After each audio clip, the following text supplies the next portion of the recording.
We are live. Fantastic. Welcome, everybody. This is Connected Learning TV, and you have joined or are watching the fourth and final webinar of our June 2015 series titled Spotlight on Cities of Learning.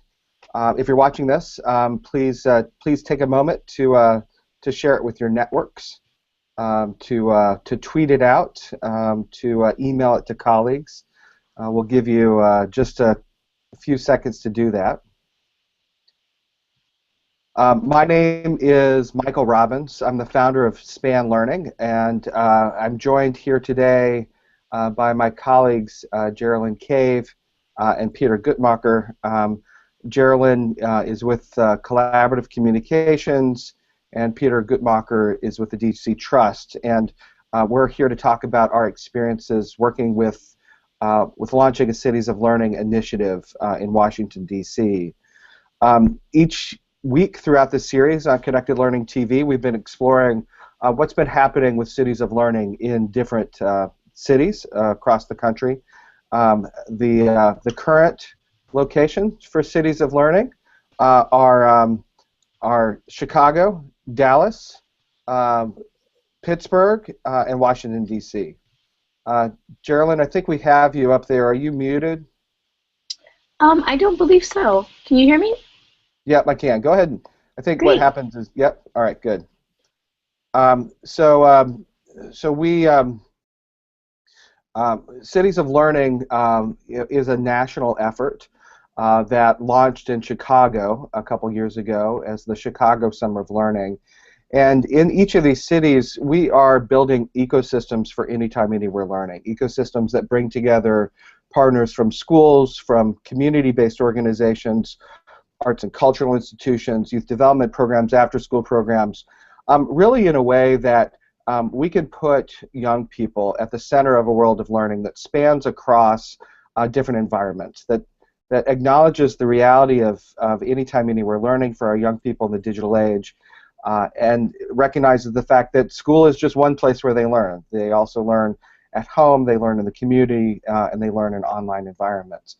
Cities of Learning, one of the key components of this is connected learning.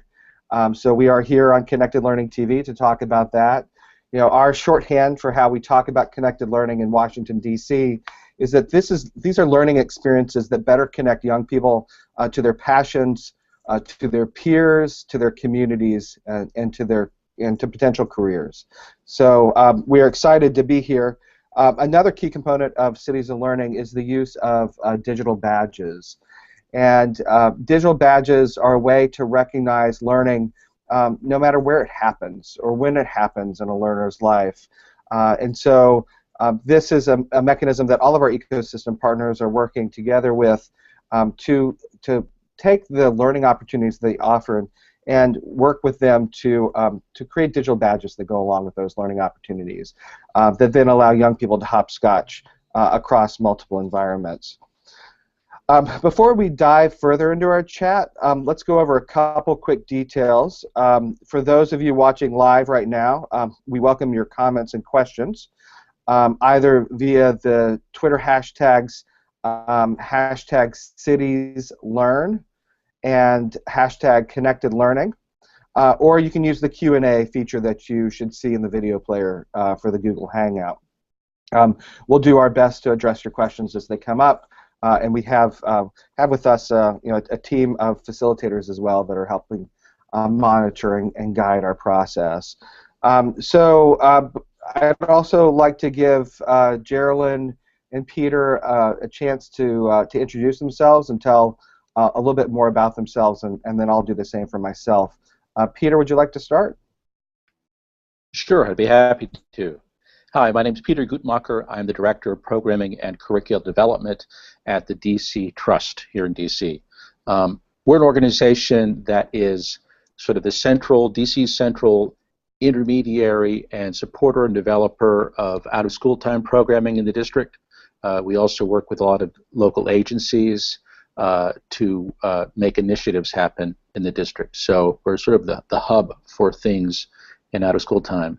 And I've been at the Trust for about 10 years, and in that time I've developed a very large network of program partners, folks who do programming with young people, as well as connections with arts institutions and scientific institutions that are all make for wonderful partners for the District of Learning Initiative. Thanks, Peter. Jeralyn, we'll get you off mute and ask you to do the same. Hi everyone, this is Jeralyn. I'm an associate at Collaborative Communications, which is where SPAN Learning is housed. I support the District of Learning in terms of outreach and communications, as well as a tiny bit of platform development. Prior to Collaborative, I was in the DC Office of the State Superintendent of Education and also on Capitol Hill.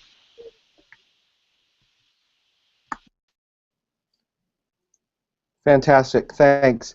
I think next we're going to spend a little bit of time talking about how we came to this work, not just our organizations, but personally, because one of the things that I think is really fantastic about the Cities of Learning initiative is that for those of us that are involved, for our partners in the communities, this is certainly what we are doing during the workday, but it's also deeply personal work, and it's something that we connect with in very important ways. So for me, coming to this work, before launching SPAN Learning, I spent 5 years at the U.S. Department of Education and working with the White House on family and community partnerships in education.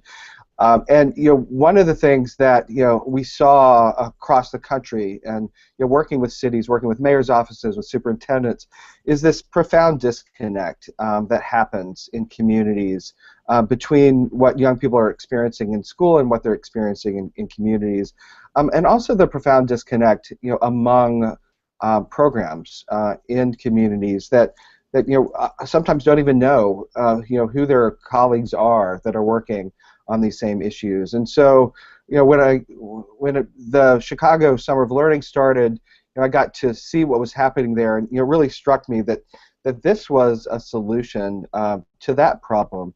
And then even deeper than that, a solution to change the way that education looks.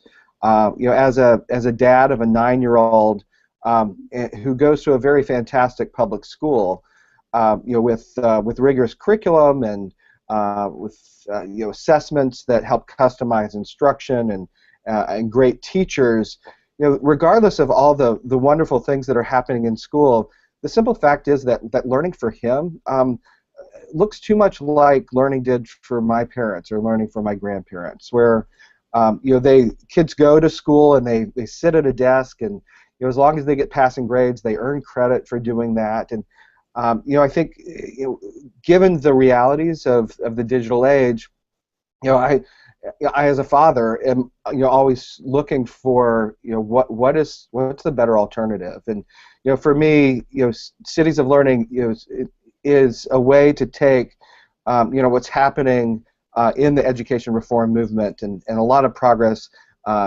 has been made, is being made. We see school transformation across the country, but we know it's not enough. It'll never be enough. We'll never have all the resources in schools that we need for them to succeed, all the resources we have in schools to close the achievement gap, to bridge the skills gap between what we know young people are coming out of school with and what the workforce of the 21st century demands. And so, for me personally, as a dad and as someone who's committed to working in education, Cities of Learning is a transformative opportunity here, and excited to bring that to Washington, D.C. We have tremendous assets in the nation's capital for learning. Too often those are disconnected from each other. They're difficult for kids and families to learn about, to access, much less create pathways that hopscotch across these opportunities. And so I'm really excited to be doing that here in the nation's capital. Jeralyn, do you want to take a minute to talk about sort of your personal interest and how and why this resonates for you? Yeah, sure. So for a number of years, I actually worked in the state superintendent's office here in DC, doing a mix of communications and community outreach work, specifically around the Elementary and Secondary Education Act. And one of the things that we found locally in DC is that there are a wealth of opportunities for students to be involved in arts, STEMs, you name it. There's probably an organization here, many of them on the national scale, who are doing work and programming at a very high level for students. One of the key problems that we saw consistently was that parents really had a hard time connecting with those opportunities. And so families may learn about a summer camp or a really great program done by the Kennedy Center because someone handed them a flyer at church. They might be on a community listserv that's just in their ward.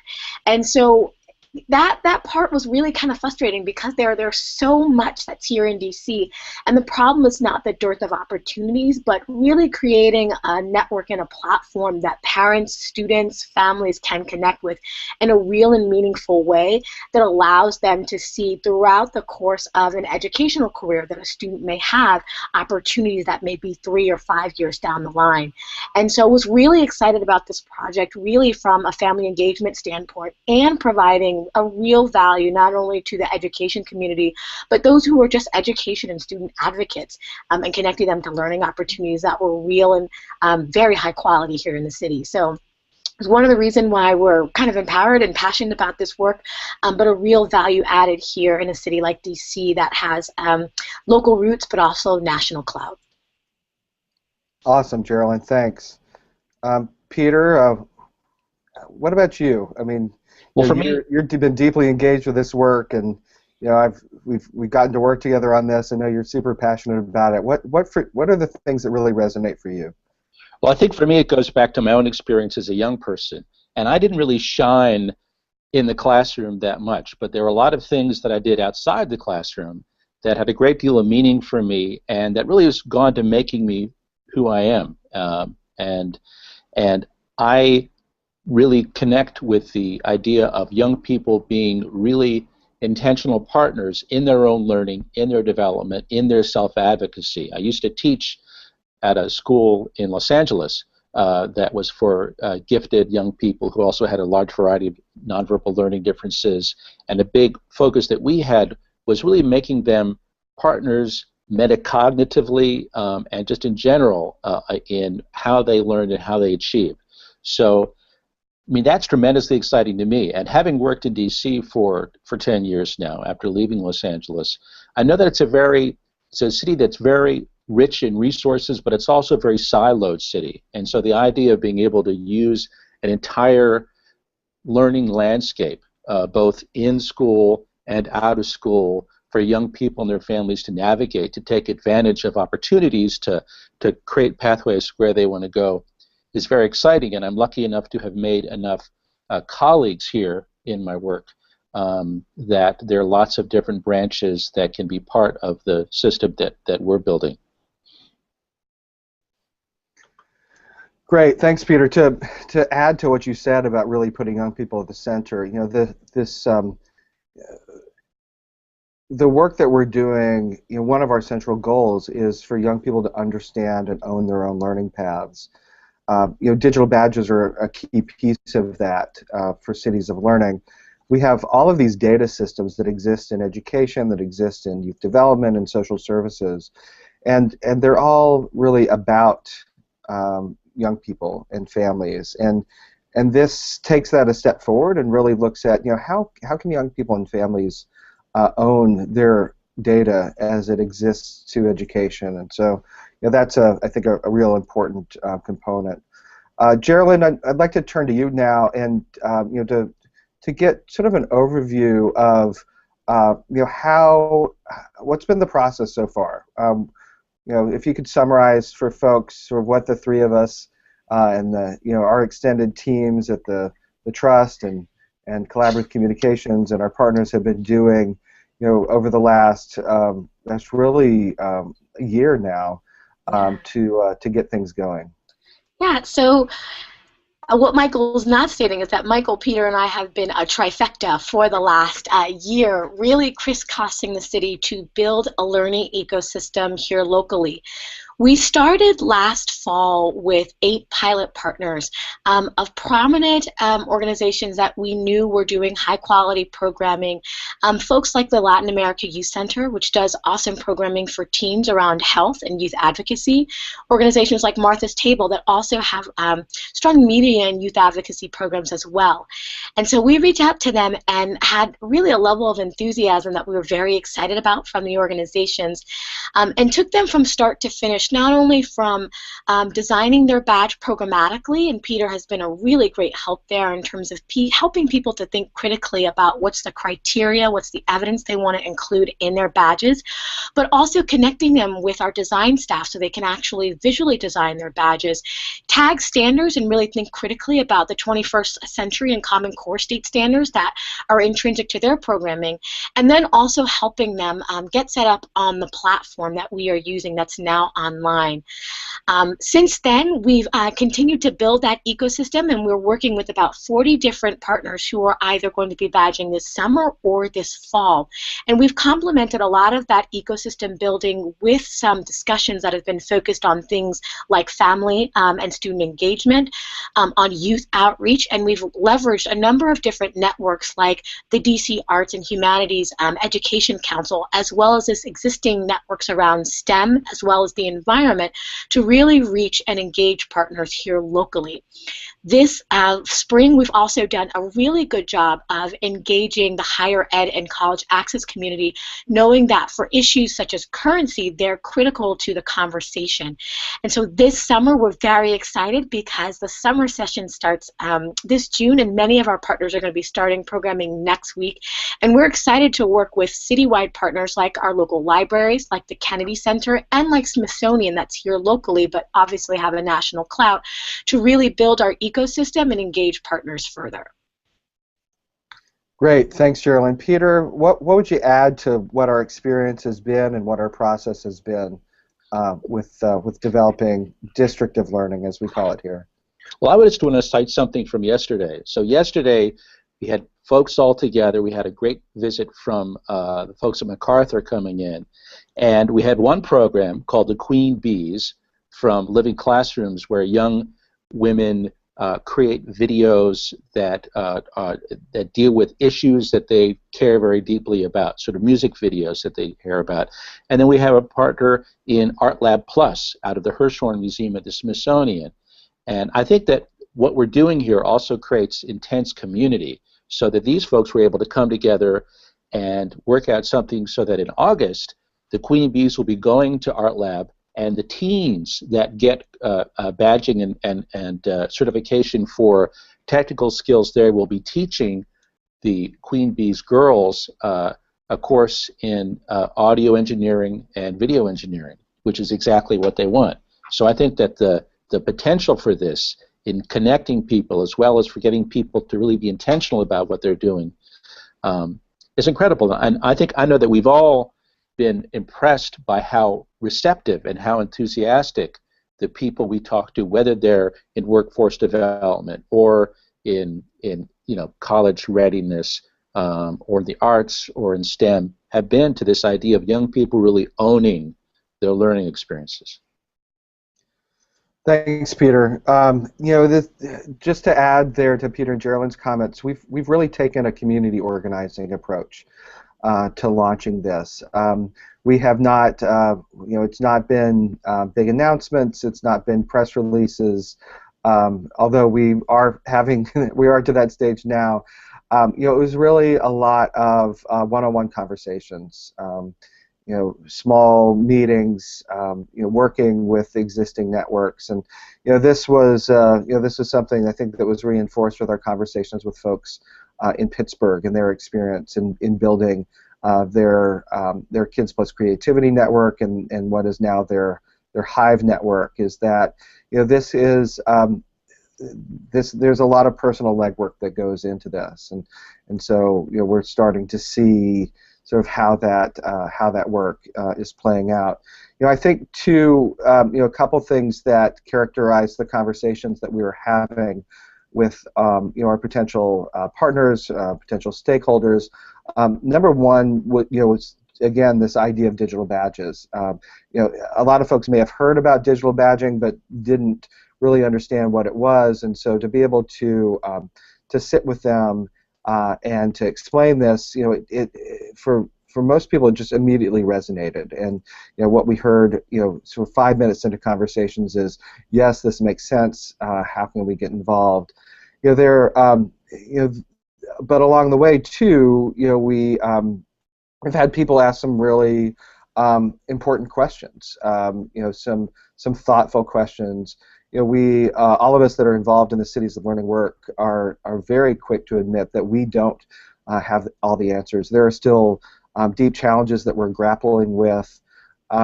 Peter, I'll jump back to you, and then Jeralyn. What have you seen sort of as some of the challenges that people have raised? I know we heard about some of those yesterday as well. Well, I think that you can start with the mindset that it's an initiative that they have to fit into, that there's some template or rules and regulations that they've got to be a part of. And while there are guidelines and tenets of connected learning, it's been so exciting to be able to give people room to move within this. And I think sometimes it's taken a few minutes for it to sink in that, no, we're not asking them to march in lockstep with something, but just to add their color to this palette, this landscape.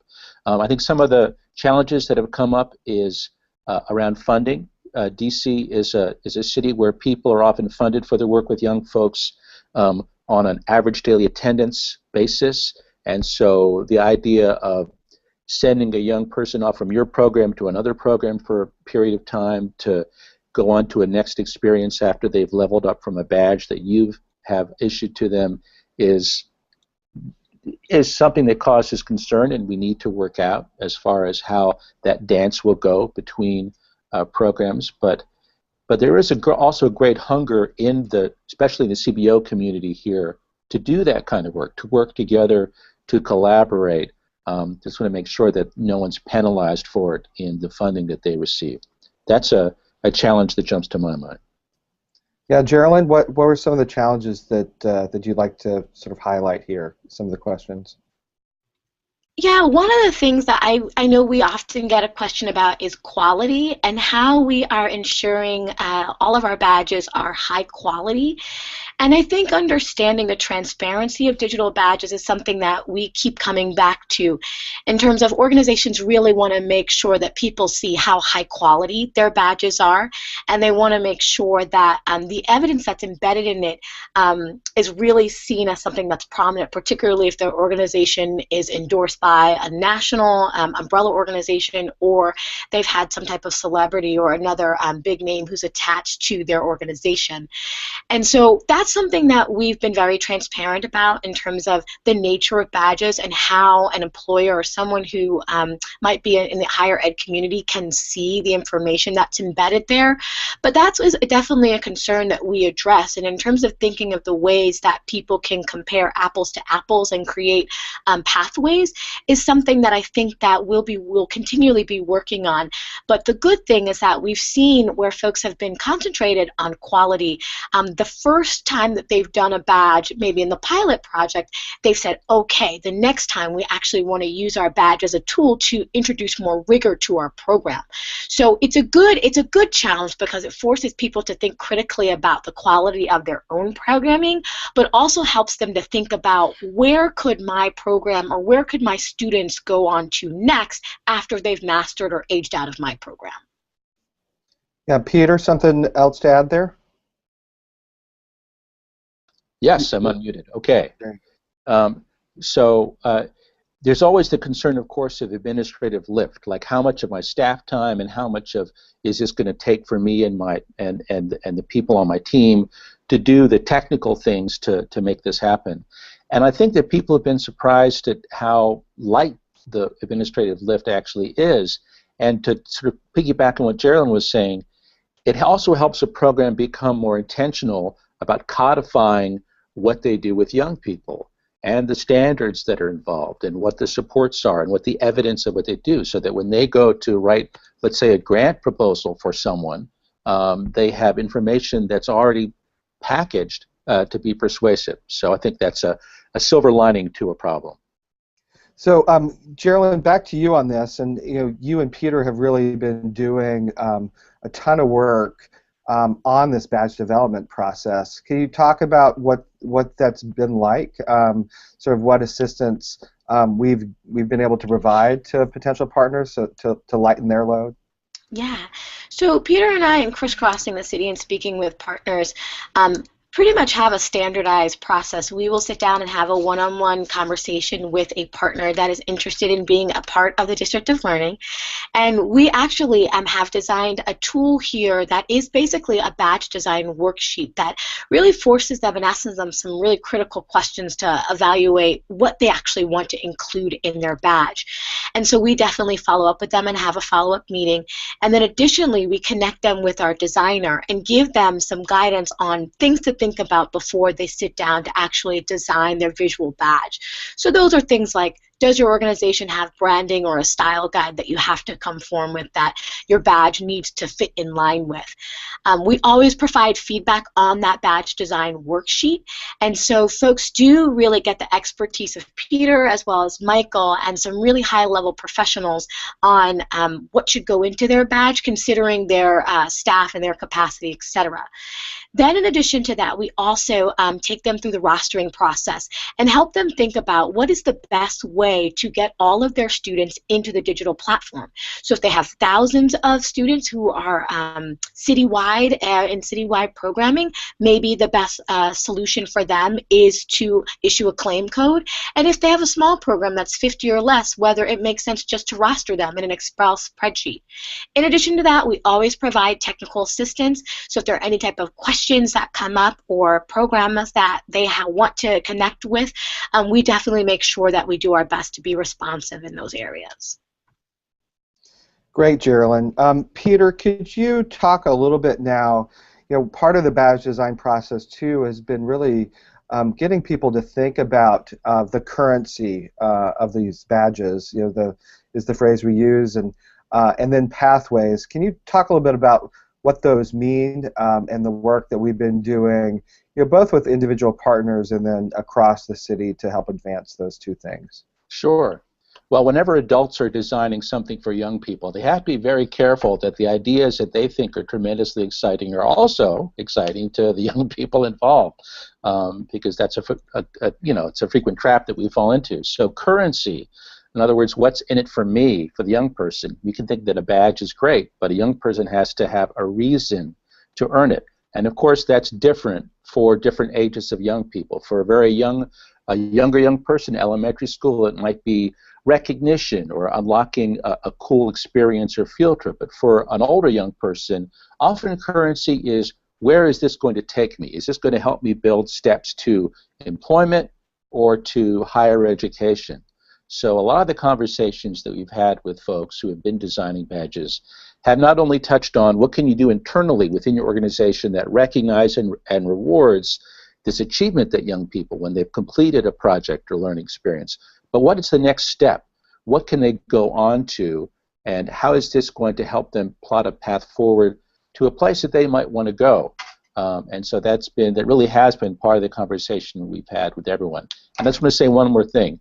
This is a total gas. I'm to go around to programs around the city and find out about the cool things that they're doing, and as a former teacher and curriculum developer, to be able to go, oh, that's great, and how about, I wonder what it would be like if you also, and to be able to brainstorm with folks in making this rich is just, it's a lot of fun. We are having a lot of fun, aren't we? This is good stuff. Another sort of issue here on the pathways is, we've heard, and the currency is, people ask, what does this mean for employment? What does this mean for college admissions? And we don't have ready answers for that. I mean, and so to help create those answers for us locally, we are engaging directly with the employer community. We're engaging directly with the college access community. And then asking admissions offices of universities, in developing these badge pathways, what are things that would be meaningful in the context of a college application that you might want to look at? Talking with our Department of Employment Services and how we can build badges into that work. What would be meaningful in the context of badges that relate to summer youth employment? So it might be that if you earn certain badges, you would get access to a certain subset of placements for summer youth employment. You might get more hours, or you might get paid more. So really, thinking deeply about what are these currency issues and pathways for folks. Jeralyn, I know you had an addition here, talking about some of the younger kids. Would you chime in on that? Yes, so one of the things that for younger students, and we're thinking about students who are under the age of 12 and who obviously have a lot of opportunities that are available to them in the city, but also see opportunities that are available for both them and their family. We have had organizations who do. They serve a younger population. And so really addressing concerns about privacy, and kind of assuring them that personal data is not going to be embedded unless it's shared and a student has decided to share it is also something that we're really mindful and trying to be very thoughtful of, just because we know we have students who here in DC have really rich experiences but might be selective as to who they want to share that experience with. So keeping in mind and addressing those concerns is also something that we're dealing with really on a one-on-one level, knowing that there are organizations that do really, really great, intense work for tweens and even folks who are elementary school age, but really, really thinking about engaging their families there as well. Yeah, and for us, with the younger cohort, people under 13, it's a bit of a different approach. It's about interest exploration, really, and it's also about the adults, in their lives, parents, out of school time professionals, others that are helping surface learning opportunities for them across the city, and so for us that's a real focus for that younger group. Peter and Jeralyn, what advice would you give other cities that are interested in developing a city of learning in their own community? So I would probably say, if I were to give one piece of advice or two pieces of advices for the cities of learning who are their potential 2016, 2017, a lot of this work is really about building and leveraging relationships. And what we found in DC is that there's a lot of organizations who are doing great work, but a key way that we've been able to be successful is to bring those folks who are doing the great work together. And so the work that we're doing, particularly around family engagement, and that we're doing with a lot of existing networks, is really not necessarily new work for them. You have organizations in various subject areas who've been working together for decades. And part of this work is not necessarily always selling them on this new digital badge. They understand that learning opportunities outside of school and inside of school are really critical to the success of their students, and particularly the students that they serve, but that for them there's a real benefit in being part of a larger community that is codifying the work that they do in a real skills environment that really highlights not only what they give to the students, but also what students take away from their program. And so the relationships that we're building has been really, really key, and many of our partners who we've initially worked within our pilot program have then come back and said, hey, have you thought about this organization that I work with? Have you reached out to them? And so really investing time in building that ecosystem, but really building a lot of those personal relationships within those existing networks has been really key. And I know Peter has really been engaged with the arts community that has just really unlocked a whole network of organizations who are doing work around arts and music and media. So he's been really, really key, and one of the ways that we've been able to be so successful just in the last year has been really leveraging those relationships. Right. Peter? So I would add, so Jeralyn will be the good cop and positive, and I will be the cynical, practical guy. And think that pitch what's in it for them. I mean, I'm thinking about our conversations like with college folks. Said, yes, this is a nice idea of codifying young people's learning, but what can it do for you to make young people more ready for the college experience once they get there? And we've had discussions about colleges identifying specific skills and skill sets that young people lack when they come to the local colleges, so that community members who are part of this network and ecosystem can weave that skill building into the things that they do, or even something like learning how to navigate a college campus and the supports that are on there. What if there could be a badge around that so a young person really knows the structure and the system that they're coming into when they arrive at a campus? So, I mean, and similar things with employment. So I think that the more when you pitch it, especially to people on the pathways, the more you pitch it in terms of what their self-interest is and how it's going to make their lives easier, as well as the wonderful, noble thing that we're doing here, I think it's effective. Yeah, absolutely, and I think too, a big lesson is engage with the schools. We've engaged with District of Columbia public schools, from the very beginning with the public charter school community, and then engaging directly, and then engaging through your community partners, because ultimately success is a lot of things, but one of the key markers is when teachers in schools are working together with out-of-school time providers and the Smithsonian to co-design badge opportunities and then to co-administer those. So really breaking down these silos so that young people are at the center of all of these assets. Peter, you've been in the classroom. Sort of what advice would you give classroom teachers who might be interested in how they can engage with this work? Do you mean in terms of how they can engage with the work itself, or in the collaboration with, let's say, a community partner?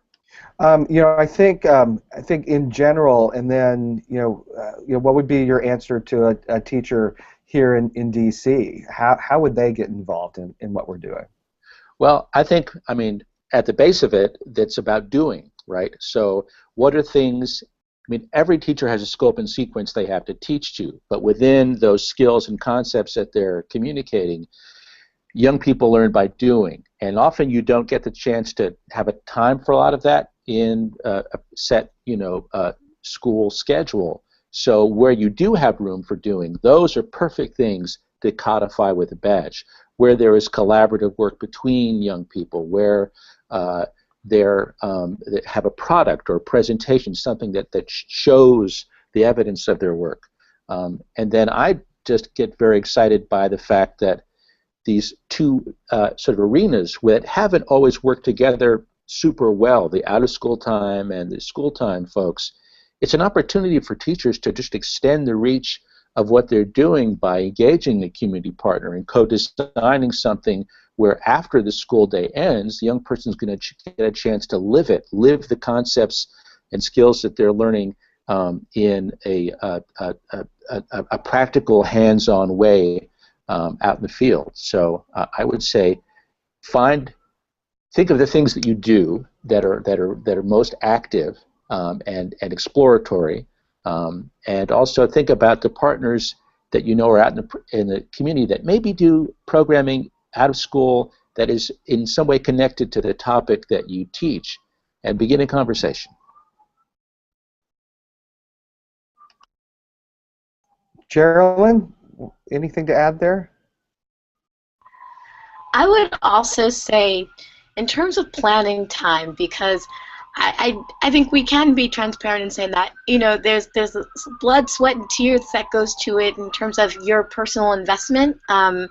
But don't always underestimate the amount of time it's going to take to get folks not only up on the platform, but to get them on board. So I would say really leave a good amount of time, particularly if you're an after-school educator or if you're a teacher in the classroom. It really is helpful to actually take some time and explain to your students you're going to be receiving this badge, and also take the time to explain what it is to the parents so that they're aware that their student, by participating in your program, is going to get this cool thing after they complete it, or if they complete it in a superlative manner, are going to receive an awesome badge that can sit in their e-portfolio, LinkedIn, Facebook, a lot of different social media platforms. So I would say don't underestimate that time. From our standpoint, we've created and are going to be creating some more tools that organizations can use to communicate with their customer service stakeholders, so parents, educators, etc. But if you're the one who's actually going to be communicating that information, do be thoughtful about what's the best mode. So if you know that parents in your class or parents who are really engaged in your program really like to see things on their website or like to have things in a paper copy, take the time to actually format it in a way that's going to provide them the most information, the most bang for their buck, and then also provide some kudos behind that in terms of your kid's so awesome, they're getting this badge and they're participating in this program. Here's what that actually means for you as a parent. So I would just say take some time also to communicate, but also invest some time in terms of thinking how you're going to communicate that information. So just one other thing to add on schools and sort of our approach to badging as well. You know, there's a couple different ways to slice badges, you know, and you know they're not mutually exclusive, but we are taking a particular approach here. You know, we have some folks across the country that are looking at knowledge and skills and dispositions and badging those, so that you might get a badge for teamwork, you might get a badge for collaboration, or you might get a badge for, you know, science, you know, knowledge. We are taking a bit of a different approach and really looking at how do we badge the experience. You know, recognizing that sometimes we can't really separate out individual skills, knowledges, or dispositions that are included in a badge, and so so instead looking, you know, that's one of the great things about the Open Badge Standard, is that we're then looking at, you know, what are the knowledge, skills, and dispositions that we can tag into the standards section of the badge. And you know, here we're working with our ecosystem partners to tag in Common Core standards. DC's a Common Core location, but you know, this could work regardless of what your curriculum standards are in your local environment. We're working on tagging in a set of 21st century skill standards developed by MHA Labs in Chicago, mhalabs.org. You can see what these skills building blocks are. Also offering people the opportunity to tag in next generation science standards or arts education standards, you know, or other standards, and so that we start to develop a picture. But it also then, you know, getting back to the school question, you know, by linking it to standards, this is then something that is, you know, is really transferable to the classroom. We had a question from Twitter too about what badge issuing software will we be using in DC. The Cities of Learning Initiative, we have a common platform that evolved from BadgeKit, which was developed by Mozilla. We're now you know, working on that platform for organizations to list their badge opportunities, for young people to claim their badges. You can see what that looks like by going to any of the Cities of Learning sites. You know, districtoflearning.org is our site there. And then, you know, we'll be working as a network for what version 2.0 of that looks like. Anticipate rolling that out early next year. But you know, I think the important part is really that regardless of the platform, is we're using the Open Badge Standard, and that really, you know, ultimately, it's not about a particular platform. It's about giving young people data that they can transfer wherever they want, and they can hold on in perpetuity. The tech landscape is evolving quickly. Programs come and go, but open badges will be there. And so, for us, it's developing something that meets our own functional needs, but then really, putting the data in the form of the open badges in the hands of young people. Do we have any? I'm wondering if we have any other questions from Twitter.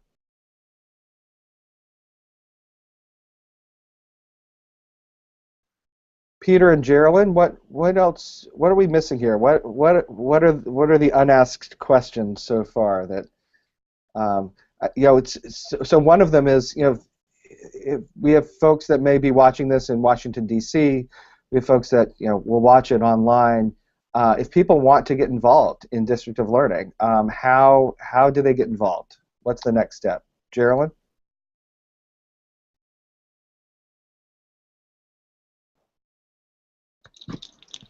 Thanks. Okay, off you. Basically, anyone who wants to be involved, they can reach out to myself or Michael or Peter. We actually have space in our email, basically an email function basically on our website that also allows people who just want general information to get engaged. But generally, contact one of the three of us to get involved. And Peter and I and Michael as well will come out to help you design a badge.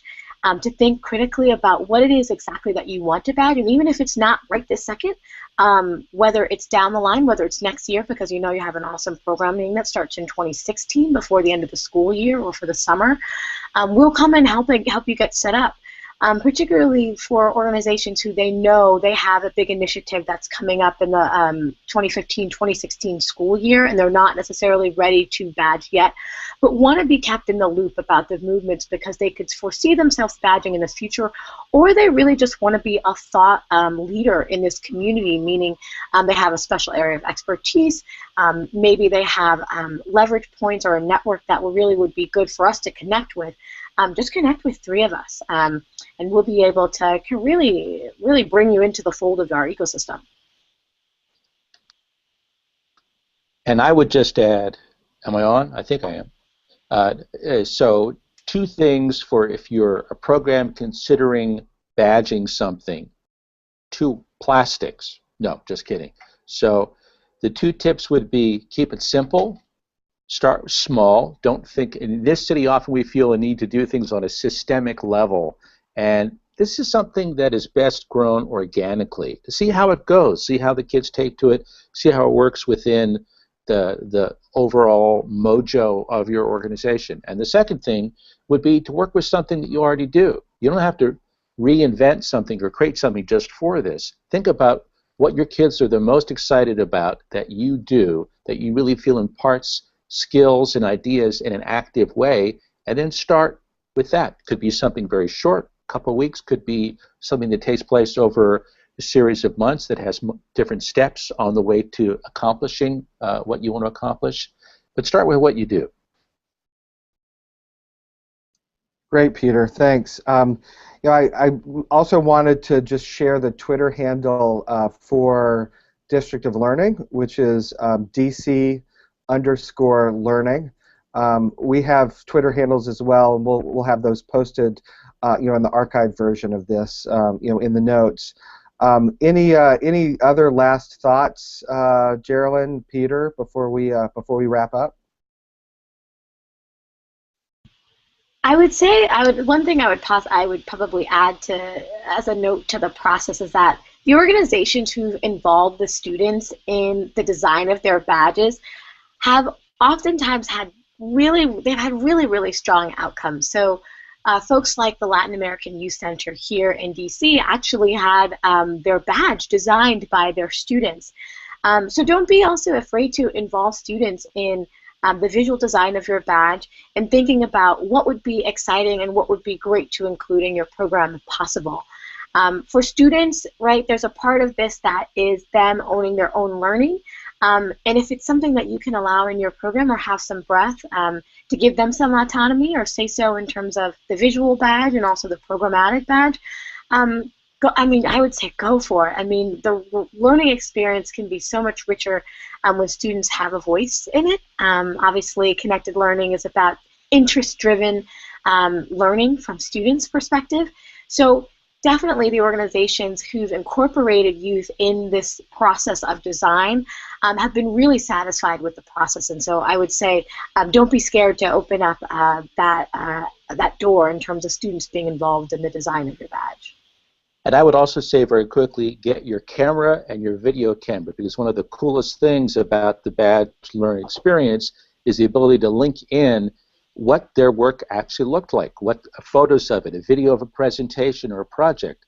And that, I think, will float kids' boats to think that that can go out there and represent what they do.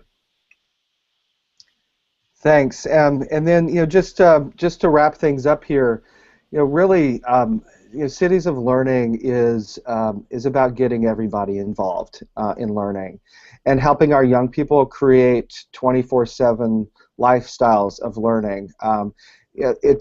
Education is certainly the responsibility of the schools, but it's not just the responsibility of the schools. And so, this is an opportunity. It's an ecosystem to get everybody off the sidelines and everyone engaged in helping our young people, develop the knowledge, skills, and dispositions they need to live the lives they want. It provides better answers to the question that we have in many communities, which is how can I help? How can I help young people learn? And so, really encourage folks to check this out more, to contact us with any questions, and we'll be on this journey together. So with that, we'll wrap things up for today. Want to thank my treasured colleagues, as we call ourselves the District of Learning Sherpas, Peter Guttmacher and Jeralyn Cave. Thanks for being along for the ride. I really love working and really love what we're doing together. Back at you, buddy.